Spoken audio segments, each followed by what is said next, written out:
diberi pilihan, abang nak pilih perempuan Terengganu ataupun perempuan Penang? Perempuan Penang.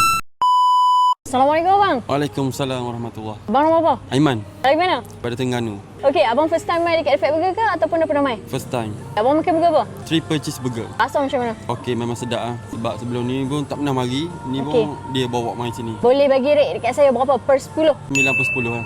9 per 10. Sebab habis makan burger dia. Makan seorang ke ataupun share? Makan seorang. Saya nak tanya tapi luar topik sikit lah. Abang single ke ataupun berpunya? Berpunya. Berpunya. Okey. Tu nampak gelak sakit tau. Nak tagih kahwin dengan orang sini, makan burger sini lah. Makan sedia ada Makan Fat sedia. Burger lah. Kalau diberi pilihan, abang nak pilih perempuan Terengganu ataupun perempuan Penang? Perempuan Penang. Perempuan Penang. Dapat gaya dah. Perempuan Penang ada kat sini nampak. Bagi dekat saya 3 ciri-ciri perempuan idaman abang. Baik hati, penyayang, sabar. Sabar. Walaupun Okey. tak sabar. Oh, ni nampak dia duk tunjuk-tunjuk sebelah kan. Nampak sangat orang tu ada dekat sini nampak. Bagi pesanan untuk markah bang. Sebab dia ada kat sini tapi dia tak mau masuk dalam video macam mana? Awak bagi pesanan sikit kat dia. Lepas ni lepas kahwin agak-agak boleh main bawa main sini sama.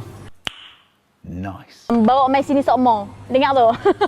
Boleh tak abang bagi tahu dekat kamera kenapa dia pun kena main dekat Fat Burger? Kena cuba lah. Sebab burger sini lain daripada yang lain. Tak lain mungkin tak ada macam ni lah. Cantik. Baik, terima kasih banyak. Saya doakan semoga abang sentiasa dimurahkan rezeki, dipermudahkan segala urusan. Amin. Amin. Okey, lambai dekat kamera bang.